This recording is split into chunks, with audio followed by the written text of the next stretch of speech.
Olá! Que bom ter vocês conosco. Nós somos uma IA desenvolvida pelo site Ponto Geek. Curadoria de conteúdo humana por Gordo Geek. Eu sou o Eduardo. E eu sou a Jéssica.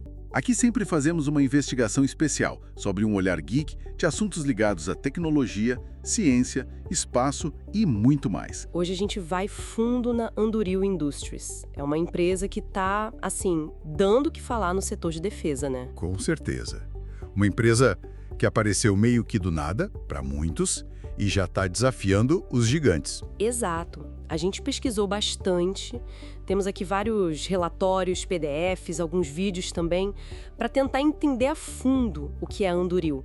Qual a origem, a tecnologia deles, o negócio, o impacto. E é super importante entender isso, sabe? Porque a Anduril representa uma tentativa de trazer a agilidade, a cultura de software do Vale do Silício, para um setor, vamos dizer, bem tradicional. Bem tradicional e bem lento às vezes, né? Exatamente. Dominado por empresas enormes, com processos muito estabelecidos. A Anduril chega com uma proposta diferente, focada em software, em autonomia, inteligência artificial.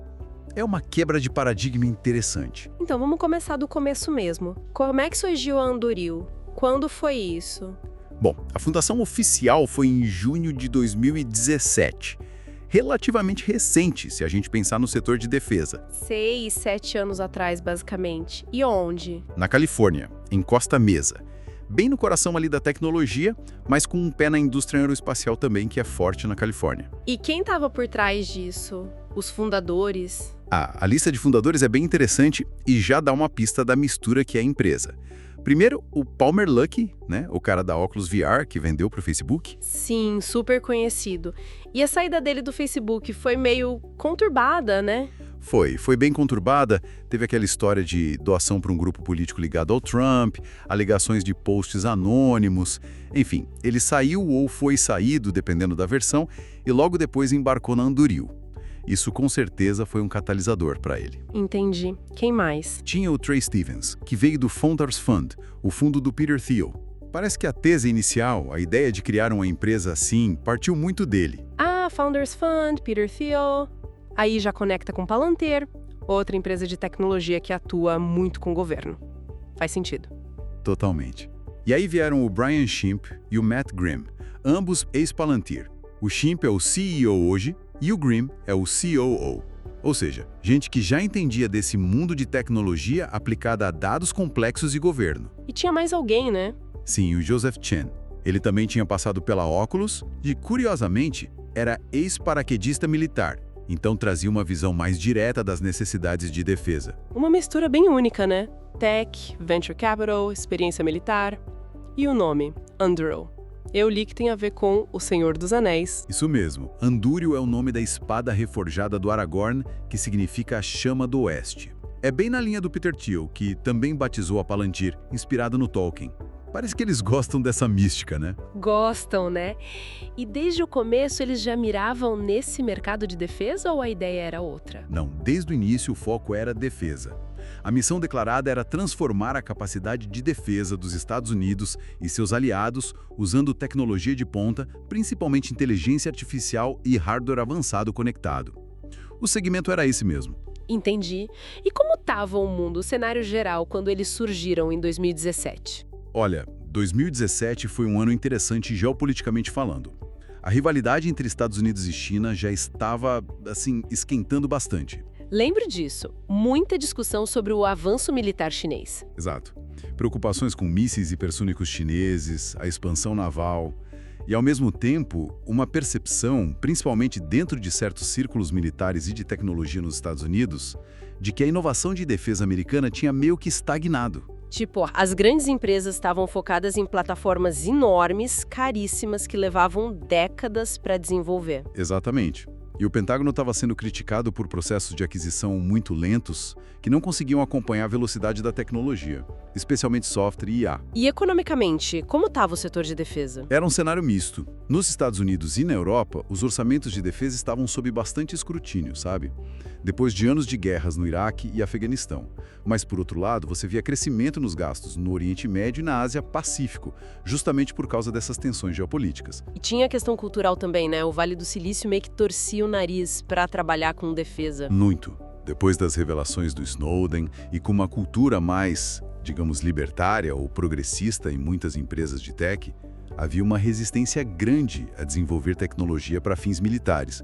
O Google teve aquele caso famoso do projeto Maven. Verdade, que gerou protestos internos e eles acabaram saindo. Exato. Isso criou um vácuo. O Departamento de Defesa precisava de inovação em IA, em software, mas muitas das empresas mais avançadas nisso não queriam se envolver. A Anduril viu essa brecha, essa oportunidade de ser a ponte entre o Vale do Silício e o Pentágono. Faz todo sentido. E quais foram os primeiros produtos que eles colocaram na rua para começar a mostrar serviço? Os dois pilares iniciais, que na verdade continuam sendo centrais até hoje, foram o sistema Lattice e as torres Sentry. Lattice, o que é exatamente? Integrar dados de vários sensores, câmeras, radares, drones, as próprias torres e criar uma imagem unificada do campo de batalha ou da área de vigilância. Ele usa IA para identificar ameaças, rastrear objetos e até, em alguns casos, coordenar respostas autônomas. Uau! Tipo o cérebro do sistema todo. Exatamente. É o software que conecta tudo. E as torres Sentry são a parte física, o hardware inicial mais visível. São torres de vigilância autônomas, cheias de sensores, câmeras, radar, que podem operar sozinhas por longos períodos detectando movimentação. E onde eles usaram isso primeiro? O primeiro grande cliente, ou pelo menos o primeiro contrato mais público, foi com o Departamento de Segurança Interna, DHS, e a Alfândega e Proteção de Fronteiras, CBP, dos Estados Unidos, para usar as torres Sentry na vigilância da fronteira com o México. Ah, a questão da fronteira. Isso sempre gera discussão. Muita. Eles começaram com um projeto piloto no Texas e na Califórnia, perto de San Diego. A ideia era usar a tecnologia para detectar travessias ilegais ou contrabando de forma mais eficiente e com menos pessoal. E deu certo? Essas torres ainda estão lá? Sim, e muito mais.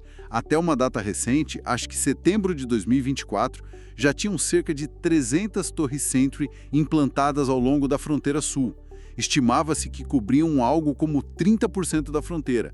Então, sim, foi um produto que vingou e cresceu bastante. Ou seja, esses primeiros produtos Lattice e Sentry continuam sendo vendidos. Sim, e evoluíram muito, claro.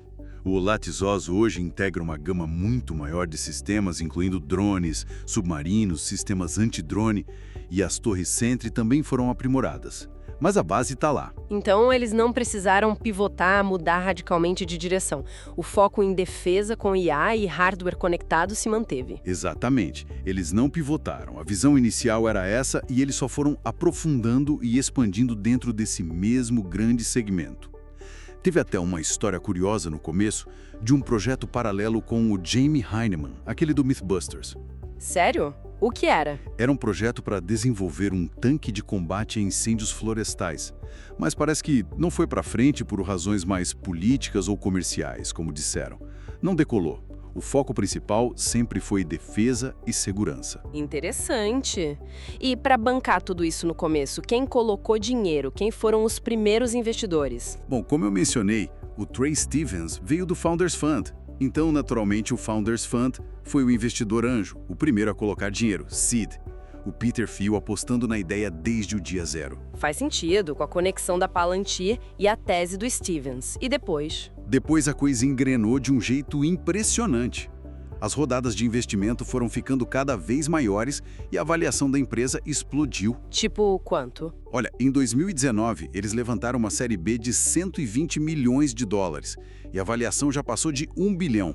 Viraram um unicórnio bem rápido. Uau! Aí em 2020, série C, mais 200 milhões, avaliação pulando para quase 2 bilhões. Em 2021, série D, 450 milhões, avaliação em 4,6 bilhões. Caramba, que ritmo! E continua. As fontes mais recentes falam de uma série F em 2024, levantando 1,5 bilhão de dólares, com avaliação em 14 bilhões.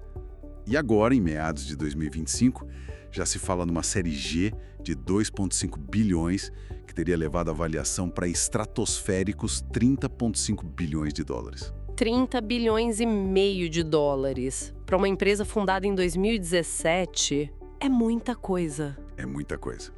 O total levantado passa de 6,2 bilhões de dólares. E os investidores que entraram depois são só peso pesado do Vale do Silício. Andreessen Horowitz, A16Z, General Catalyst, Valor Equity Partners, Elliott Gill, Sands Capital. Isso mostra uma confiança enorme do mercado de venture capital, né? Eles realmente acreditam que a Anduril pode revolucionar esse setor. Sem dúvida, essa avaliação altíssima reflete não só o que a empresa já fez, mas a expectativa de um crescimento gigantesco e de uma disrupção real no mercado de defesa que movimenta trilhões globalmente. É uma aposta alta na capacidade deles de roubar mercado dos gigantes e criar novas categorias. E com tanto dinheiro e essa avaliação, eles já abriram capital? Fizeram IPO? Ainda não. A Anduril continua sendo uma empresa privada de capital fechado. Mas tem planos para isso. O que eles dizem? O Palmer Luckey, que apesar de não ser o CEO, é o fundador mais vocal, já confirmou que existem planos sim. Ele disse algo como: definitivamente seremos uma empresa de capital aberto no futuro. E por quê? Qual a justificativa para abrir capital? A explicação dele é interessante. Ele argumenta que, para competir de igual para igual pelos contratos realmente massivos do governo, contratos que podem valer dezenas ou centenas de bilhões, como o do caça F-35, por exemplo, a empresa precisa ter a escala e a transparência de uma companhia pública. Seria necessário para jogar nesse nível trilionário, como ele colocou. Faz sentido. É outra liga, né? Exato, mas não tem um cronograma definido. As especulações no mercado falam de 2026 ou talvez um pouco depois. Mas quando acontecer, tem potencial para ser um dos maiores IPOs da história no setor de defesa e tecnologia. Com certeza, com essa avaliação. E quando eles começaram, quem eram os principais concorrentes? O cenário era diferente de hoje. No início, o cenário era dominado quase que totalmente pelos chamados Big Fives da defesa americana. Lockheed Martin, Raytheon, o GRTX, Northrop Grumman, Boeing e General Dynamics. Os gigantes tradicionais. Exatamente. Eles operavam muito naquele modelo Cost Plus, que você mencionou antes. O governo basicamente garantia os custos de desenvolvimento mais uma margem de lucro. Isso não incentivava muito a eficiência ou a inovação rápida com o P&D próprio. E a Anduril chegou querendo quebrar isso. Sim, a proposta deles foi diferente. Desenvolver produtos por conta própria, com investimento próprio, vindo dos VCs, e oferecer para o governo a um preço fixo, assumindo o risco do desenvolvimento, mas com potencial de margens maiores se fossem eficientes.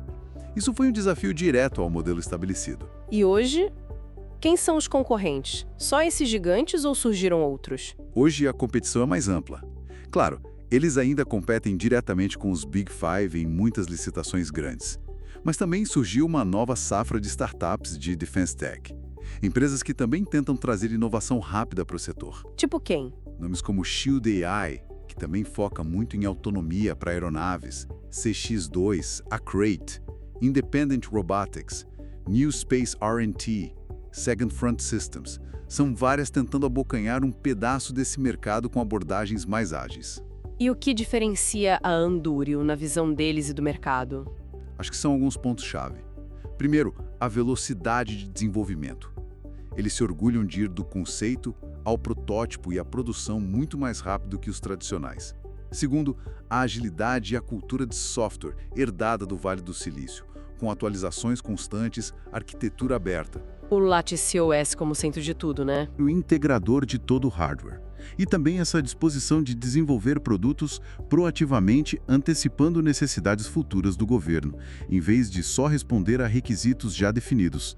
Eles já conseguiram ganhar algumas licitações importantes, superando os grandes, o que mostra que a abordagem está tendo algum sucesso. Interessante. E como a empresa está agora, em meados de 2025? Quais são os principais produtos que eles oferecem hoje? A lista cresceu bastante desde as torres Sentry e o Lattice inicial.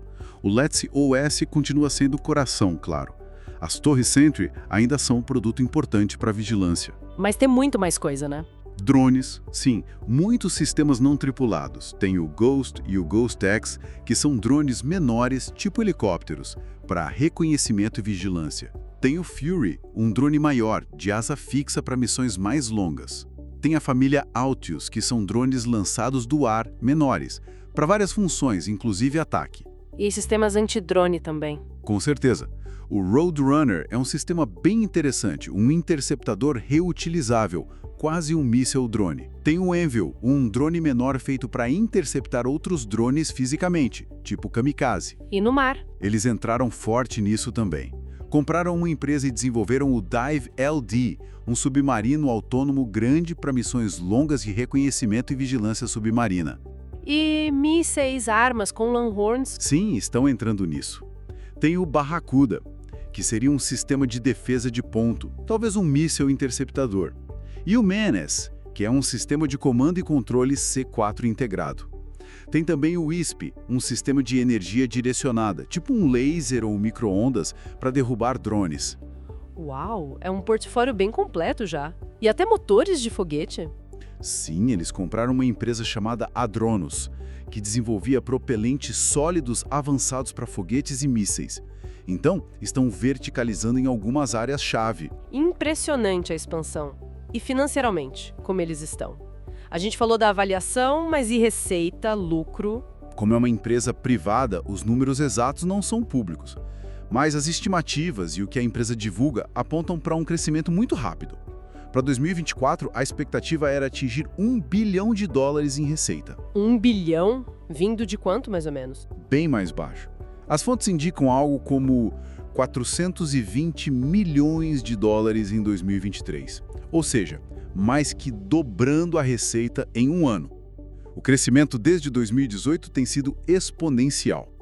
E lucro? Eles têm lucro? Isso é mais difícil de saber. Com tanto investimento em P&D e expansão, é possível que ainda não deem lucro líquido ou que o lucro seja pequeno. Mas um dado interessante é a margem bruta estimada. Que seria? Fala-se em algo entre 40% e 45%. Isso é muito alto para o setor de defesa tradicional, onde as margens brutas costumam ficar ali nos 8% a 10%. Se for verdade, mostra que o modelo de negócio deles, com P&D próprio e preço fixo, pode ser bem mais rentável por produto vendido.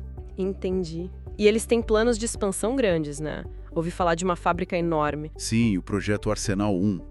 É uma mega fábrica que eles estão construindo em Ohio, um investimento de US$ 1 bilhão, 5 milhões de pés quadrados, quase 465 mil metros quadrados, com previsão de criar mais de 4 mil empregos diretos. Para produzir o quê? Tudo isso? A ideia é ter capacidade de produção em massa para vários dos sistemas deles, especialmente drones, mísseis, sistemas autônomos. A produção deve começar lá para 2026. É um passo fundamental para eles conseguirem escalar e entregar grandes volumes, que é algo que os críticos sempre questionaram se eles conseguiriam fazer. É uma aposta alta de novo. E em termos de mercado, qual o tamanho da fatia deles hoje? Falamos dos clientes. A base de clientes inclui o Departamento de Defesa dos Estados Unidos, com contratos com a Força Aérea, Exército, Fuzileiros Navais. O Comando de Operações Especiais, SOCOM, é um cliente importante. A CBP, na fronteira, e aliados internacionais como Austrália, Reino Unido, Singapura. Mas comparado aos gigantes, qual o tamanho dessa fatia? Em número de clientes, por exemplo? Em número de clientes totais, ainda é pequeno comparado a uma Lockheed Martin, que vende para dezenas de países em volumes enormes. Mas eles têm clientes estratégicos importantes. E em volume de produtos, a gente falou das 300 torres Sentry. Exato. Esse é um bom exemplo de um produto, onde eles já têm uma presença significativa num nicho específico, cobrindo 30% da fronteira sul, segundo as fontes. Para outros produtos, a penetração ainda pode ser menor, mas crescendo. E em faturamento, aquele US$ 1 bilhão de receita estimada para 2024. O que isso representa no mercado global? O mercado global só de eletrônicos de defesa, que é onde muito do que a Anduril faz se encaixa, foi estimado em mais de 176 bilhões de dólares em 2024. Então, 1 bilhão de receita seria algo como 0,57% desse mercado. Uma fatia pequena ainda. Bem pequena, percentualmente. Sim, mas o ponto-chave é a taxa de crescimento. Se eles continuarem dobrando a receita a cada ano ou dois, essa fatia vai aumentar rapidamente. E a avaliação de 30,5 bilhões reflete essa expectativa de crescimento futuro, não a participação atual. Entendi. Então, confirmando, ela ainda é privada, certo? Não tem ação na bolsa. Exato, continua privada. E a avaliação mais recente que temos, de junho de 2025, é essa de 30,5 bilhões de dólares. E como essa avaliação se compara com as empresas tradicionais? Você mencionou o múltiplo de receita. Pois é, essa avaliação de 30,5 bilhões, com uma receita estimada de 1 bilhão em 2024, dá um múltiplo de receita de mais de 30 vezes. Isso é altíssimo. As empresas tradicionais de defesa costumam ser negociadas a múltiplos bem baixos, tipo 1,5 a 2 vezes a receita. Nossa, que diferença! É uma diferença brutal e mostra que os investidores estão precificando a Anduril como uma empresa de tecnologia de altíssimo crescimento e potencial disruptivo, muito mais do que como uma empresa de defesa tradicional. Estão pagando hoje pelo domínio que esperam que ela tenha no futuro. Falando em avaliação, qual foi o pico histórico dela e o ponto mais baixo? Bom, o pico histórico é o valor atual, esses 30,5 bilhões de junho de 2025. A trajetória tem sido consistentemente para cima. E o valor mais baixo? O mais baixo seria lá no comecinho, antes mesmo da primeira rodada de seed, quando era só uma ideia e os fundadores. Mas desde que começou a receber investimento, a avaliação só subiu. 1 bilhão em 2019, quase 2 em 2020, 4,6 em 2021, 14 em 2024, 30,5 agora. Não teve um pior momento em termos de queda de valor, pelo menos não publicamente. Uma trajetória impressionante e, hoje, resumindo, em quais segmentos principais a Anduril atua? O core, o coração de tudo, é tecnologia de defesa autônoma. Usar IA para fazer sistemas operarem sozinhos ou com mínima intervenção humana. E dentro disso? Aí se divide. Tem a parte de vigilância de fronteira e segurança de bases, onde as torres Sentry são o carro-chefe. Tem a área enorme de sistemas aéreos não tripulados, UAS, com os drones Ghost, Fury, Altius, Roadrunner, Anvil. Tem os sistemas marítimos não tripulados, com o submarino Dive LD. E agora também a parte de propulsão, com os motores de foguete da Dranos, e armamentos como o Barracuda. E o Lattice OS amarrando tudo isso. Exatamente. O Lattice é o integrador, a plataforma que permite que todos esses sistemas diferentes, aéreos, terrestres, marítimos, trabalhem juntos compartilhando dados e coordenando ações. É a cola que une os segmentos. Olhando para o futuro, quais são os maiores desafios que a Anduril deve enfrentar? São vários, né? Primeiro a competição, que a gente já falou. Os gigantes tradicionais estão acordando, tentando ficar mais ágeis e novas startups continuam surgindo. Não vai ser um passeio no parque. E a questão regulatória e ética. Armas autônomas. Isso é complicado. Muito complicado. A discussão sobre o uso de inteligência artificial para tomar decisões letais, os robôs assassinos, é intensa. A Anduril está bem no centro desse debate. Além disso, a vigilância autônoma levanta questões de privacidade. Eles vão ter que navegar essa área com muito cuidado, tanto em termos de regulação quanto de percepção pública. E a dependência de governos? É um ponto crucial.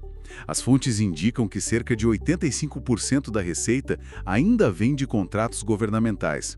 Isso cria uma dependência grande. Mudanças políticas, cortes de orçamento, mudanças de prioridade no Pentágono, tudo isso pode afetar muito a empresa. Diversificar a base de clientes, talvez para setores comerciais, pode ser um desafio e uma necessidade. E a questão da escala? Construir a fábrica é uma coisa, operar e produzir em massa com qualidade e custo controlado é outra. Exato. Escalar a produção, passar de protótipos e pequenas séries para milhares de unidades, mantendo a qualidade e inovação, é um desafio enorme para qualquer empresa de hardware, ainda mais num setor tão exigente quanto o de defesa. O sucesso do Arsena 1 vai ser chave para isso. E a expansão internacional? Vender para outros países também tem seus desafios, né? Com certeza. Cada país tem seus próprios requisitos, processos de aquisição, considerações políticas. Navegar nesses diferentes mercados, construir relacionamentos, talvez até estabelecer produção local, como estão começando a fazer na Europa, exige um esforço grande. E a questão ética e de percepção pública que você mencionou, isso pode ser um risco contínuo, né? Ser a empresa símbolo da guerra do futuro pode atrair muita atenção negativa. Sem dúvida. A imagem da empresa, como ela comunica o que faz, como lida com as controvérsias, tudo isso vai ser fundamental. É um campo minado em termos de relações públicas. Faz sentido. Agora, olhando pelo outro lado, quais seriam os principais pontos fortes da Anduril? Acho que o principal é a inovação tecnológica mesmo. O foco em IA, autonomia, a abordagem de software. Eles estão realmente na vanguarda disso, aplicado à defesa. O acesso a capital também, né? Ter levantado tanto dinheiro dá fôlego. Com certeza. Esse financiamento robusto permite investir pesado em P&D, atrair talentos de ponta, construir fábricas, aguentar ciclos de venda longos com governos. É uma vantagem competitiva enorme sobre startups menores. E o sucesso em ganhar contratos, né? Eles já provaram que conseguem competir e vencer os grandes em algumas áreas. Sim, conseguir esses contratos com o DoD, Socom, CBP e com aliados internacionais importantes como Austrália e Reino Unido valida a tecnologia e o modelo de negócios deles. Mostra que não é só promessa. A liderança também parece forte, com gente vinda de tech e defesa. Exato. Ter fundadores e executivos com experiência tanto no Vale do Silício quanto em empresas como a Palantir, que já lidam com o governo, ajuda muito a navegar nesses dois mundos. E a abordagem ágil, de desenvolvimento rápido, é um diferencial claro. E os pontos fracos, alguns a gente já meio que pincelou. Sim, a dependência de contratos governamentais é provavelmente o maior calcanhar de Aquiles no momento. A diversificação limitada, com foco quase total em defesa, também é um risco. Os custos operacionais devem ser altos, né? Com tanto P&D, construção de fábrica. Exato. Manter esse ritmo de inovação e expansão custa caro. As preocupações com privacidade e o escrutínio público e ético também são uma vulnerabilidade constante. E apesar do crescimento, a escala ainda é menor que a dos primes, dos gigantes. Sim, em termos de capacidade industrial total, receita, número de funcionários, presença global, eles ainda são muito menores que um Lockheed ou um Boeing. Precisam provar que conseguem chegar nesse nível de escala e execução. E o que os analistas de mercado, o pessoal que acompanha o setor, costuma dizer sobre a Anduril? De modo geral, eles são vistos como um dos disruptores mais promissores do setor de defesa, trazendo essa mentalidade ágil de software do Vale do Silício que é vista como muito necessária. A avaliação alta é vista como um bom sinal. É vista como um sinal do enorme interesse e otimismo em torno do setor de Defense Tech como um todo. A Anduril virou meio que o símbolo dessa nova onda. O potencial de crescimento é considerado significativo se eles conseguirem executar a estratégia. Mas tem críticas também, né? Riscos que os analistas apontam. Sim, alguns criticam essa abordagem de disrupção a todo custo, que pode ignorar a complexidade e as realidades dos processos militares e de aquisição governamental. Outros questionam se a avaliação altíssima é sustentável e se a empresa conseguirá entregar o crescimento esperado para justificá-la. A dependência governamental sempre aparece como risco. Sempre. E a expectativa para o futuro IPO é enorme, o que também gera pressão. Eles vão ter que entregar resultados consistentes quando abrirem o capital. Mudando um pouco de assunto, tem alguma história curiosa ou engraçada sobre a empresa, além do nome vindo do Tolkien? Ah, tem algumas. O Palmer Luckey é uma figura que gera muitas histórias, né? Com certeza. Tem aquela foto famosa dele com um telefone vermelho na mesa, tipo aqueles de comando nuclear da Guerra Fria, meio que para chocar ou chamar a atenção. Figuraça. E a história da demissão do Facebook? Sim, essa é a central para a história dele pós-óculos. A doação de $10 mil para um grupo anti-Hillary Clinton e pró-Trump durante a eleição de 2016 e as alegações que ele negou de que ele estava por trás de uma conta no Reddit chamada Nimble Rachman, que postava memes depreciativos. Isso gerou uma tempestade no Facebook e levou à saída dele. Bem polêmico. E sobre os produtos? Alguma curiosidade? O drone Ghost é interessante pelo design e capacidades. Dizem que ele é super resistente, pode voar em condições climáticas ruins e tem capacidade de operar em enxame, coordenado com outros drones. E a maneira como ele pode ser montado e desmontado rapidamente no campo. E a fábrica, o Arsenal One? Algum detalhe curioso? O tamanho em si já é curioso, né? 5 milhões de pés quadrados é gigantesco. E a ideia de construir algo nessa escala, em Ohio, longe do Vale do Silício, mostra uma aposta na reindustrialização e na capacidade de produção em massa nos Estados Unidos. É uma declaração de intenções forte. Em momentos de maior dificuldade, a empresa passou por apertos? Com certeza. No começo, deve ter sido um desafio enorme quebrar a resistência do sistema de aquisições tradicional do Pentágono. Convencer os militares a apostar numa startup desconhecida com um modelo de negócios diferente não deve ter sido fácil. Imagino. Teve a pressão durante o desenvolvimento e implantação do sistema de fronteira. Eles mesmos disseram que estavam apostando tudo nesse projeto inicial com a CBP. Se não desse certo, talvez a empresa não tivesse sobrevivido.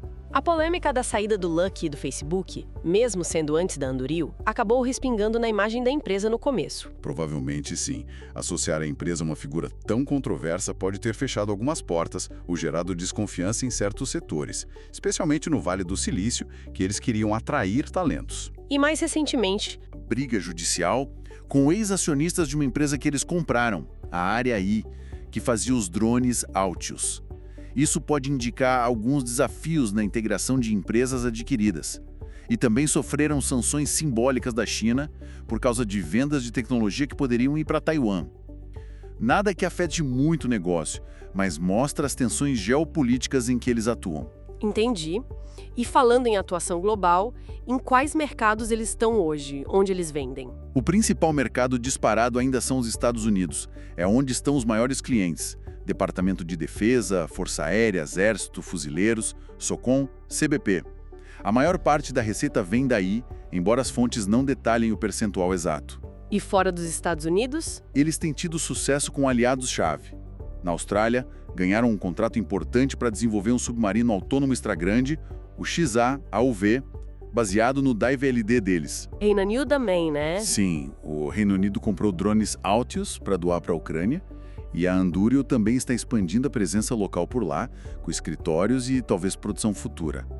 E Singapura é outro parceiro importante, especialmente em tecnologias de colaboração entre sistemas tripulados e não tripulados, MUMT. E a Europa continental? Recentemente, anunciaram uma parceria estratégica com a gigante alemã Rheinmetall.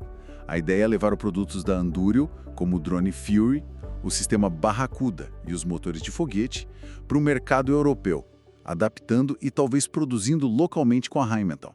É um movimento importante para entrar na Europa. E Ásia, além de Singapura? As fontes mencionam as sanções chinesas por causa de Taiwan, o que sugere algum nível de negócio ou interesse lá, mas não detalham. E América Latina? Brasil, alguma coisa? Nas fontes que a gente analisou para essa conversa, não há nenhuma menção específica sobre atuação na América Latina ou no Brasil. O foco parece estar mesmo nos Estados Unidos e nesses aliados estratégicos na Europa e Ásia-Pacífico. Entendido. Olhando para trás, quais você diria que foram os principais acertos da Anduril até agora? O que eles fizeram certo? Bom, acho que o principal acerto foi identificar aquela brecha no mercado e apostar num modelo de negócios realmente disruptivo para a defesa. P&D próprio, rápido, foco em software e IA e um modelo de preço fixo. Foi ousado e parece estar funcionando. Conseguir aquele financiamento massivo também, né? Fundamental. Sem aqueles bilhões dos VCs, seria impossível competir nesse nível. A capacidade de atrair tanto capital foi um acerto enorme. Assim como atrair talentos de ponta, tanto da tecnologia quanto da defesa. O desenvolvimento rápido de produtos para ser um mantra deles. Sim, exemplos como o Roadrunner, que dizem ter sido desenvolvido em menos de 2 anos, mostram essa agilidade. E conseguir ganhar contratos significativos contra os incumbentes, como aquele de sistemas antidrone para os fuzileiros, ICUAS, ou o programa de prototipagem rápida do SOCOM, SIP, foram vitórias importantes para validar a abordagem. As parcerias também parecem estratégicas. Sim, parcerias com a Palantir, com a OpenAI para explorar IA generativa e agora com a Rheinmetall na Europa. Mostra que eles sabem que não podem fazer tudo sozinhos. E claro, manter o foco no software, no Lattice OS, como grande diferencial integrador. E erros?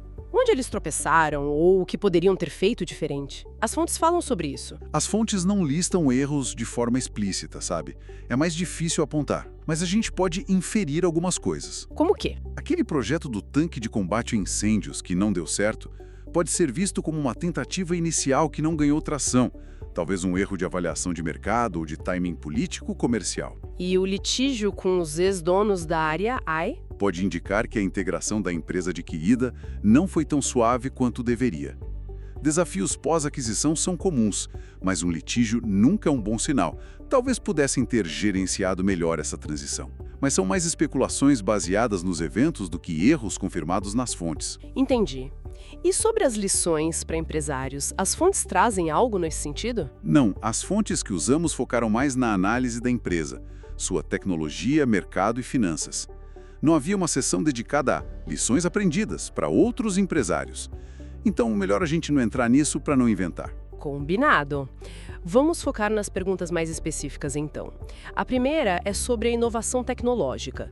O que exatamente a tecnologia dos produtos da Andúrio tem de tão inovador? Acho que a palavra-chave é integração e autonomia baseada em IA. O LaTeX é o grande trunfo. Não é só ter um drone bom ou um sensor bom, mas fazer tudo isso conversar e operar de forma coordenada, usando IA para analisar os dados e sugerir ou tomar ações. É a abordagem software first, né? O hardware é importante, mas o software é o que dá inteligência. Exatamente. Eles veem a guerra futura como definida por software, onde sistemas podem ser atualizados rapidamente, novas capacidades adicionadas via software, e onde a colaboração entre muitos sistemas autônomos baratos pode superar plataformas únicas e caras do adversário. E tem a questão da reutilização, como no Roadrunner. Sim. Projetar sistemas para serem reutilizáveis ou de baixo custo suficiente para serem descartáveis em massa, como o Barracuda, muda a equação econômica da defesa. Produção em massa de baixo custo é outro foco. Design modular também. Sim, para facilitar upgrades e adaptações.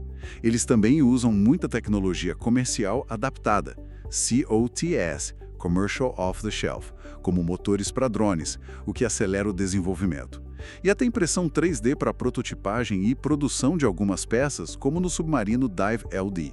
É uma visão bem diferente da construção tradicional de sistemas de defesa. É uma visão onde a vantagem não vem só do hardware mais potente, mas da capacidade de processar informação e tomar decisões mais rápido que o adversário, o chamado Decision Advantage. E isso é habilitado pelo software e pela IA que conectam tudo. Muito interessante. E a segunda pergunta específica. Como é a relação da Andúrio com os governos, principalmente o americano, mas também outros pelo mundo? A relação com o governo dos Estados Unidos é, obviamente, central e muito forte. Eles se posicionam como um parceiro de inovação para o Departamento de Defesa, para a CBP, para o SOCOM. Eles conseguiram construir pontos importantes. E politicamente, eles navegam bem nesse ambiente? Os fundadores têm visões diferentes, né? Sim, isso é interessante. O Palmer Luckey é mais alinhado ao campo libertário republicano, foi apoiador do Trump. Já o CEO, Brian Schimp, é registrado como democrata. Essa diversidade pode até ajudar a navegar diferentes administrações. A tecnologia de fronteira, por exemplo, recebeu apoio tanto de Trump quanto de Biden, mostrando que a tecnologia em si pode transcender um pouco a política partidária. Eles conseguiram se vender como uma solução tecnológica para um problema que ambos os lados queriam resolver de alguma forma. Exato. E eles desafiam constantemente os processos de aquisição do governo, tentando acelerar as coisas, o que gera atritos, mas também força mudanças. Eles falam muito do Valley of Death, o abismo entre o desenvolvimento de uma tecnologia promissora e sua adoção real em larga escala pelo governo, e tentam cruzar esse vale mais rápido. E com outros governos, Austrália, Reino Unido. A estratégia parece ser focar em aliados-chave dos Estados Unidos. Eles constroem parcerias fortes, como a do submarino na Austrália ou a expansão no Reino Unido. O modelo parece ser de parceria, respeitando a soberania local, como a ideia de produzir na Europa, com a Rheinmetall. Mas eles também enfrentam as tensões geopolíticas, como as sanções da China. Sim, atuar nesse mercado significa estar no meio das grandes disputas globais. Vender tecnologia de defesa para aliados dos Estados Unidos inevitavelmente gera reações de adversários como a China ou Rússia. É parte do jogo nesse setor. Olha, pensando em tudo isso que a gente conversou, a ascensão da Andúrio é mais do que só a história de uma empresa de sucesso, né? Ela sinaliza uma mudança que pode ser, assim, gigantesca na indústria de defesa global. Uma mudança de paradigma mesmo. Exato. A grande questão que fica, eu acho, será que esses modelos de inovação super rápida, centrados em software, vindos lá do Vale do Silício, vão conseguir de fato superar décadas de doutrina militar, de processos de aquisição engessados e se integrar a tempo de enfrentar os desafios de segurança que a gente está vendo surgir no século XXI? Ou será que a complexidade da guerra, as questões éticas da autonomia vão acabar criando novos obstáculos, barreiras que talvez nem eles previram ainda? É algo para a gente continuar acompanhando de perto. Com certeza, uma análise profunda. Esperamos que essa nossa discussão detalhada tenha sido útil e, claro, interessante para quem nos ouve. E se você gostou, não esquece, deixa seu comentário, curte, compartilha com os amigos, isso ajuda muito a gente a continuar trazendo essas informações e análises. É isso aí. Muito obrigado pela companhia e até a próxima. Tchau!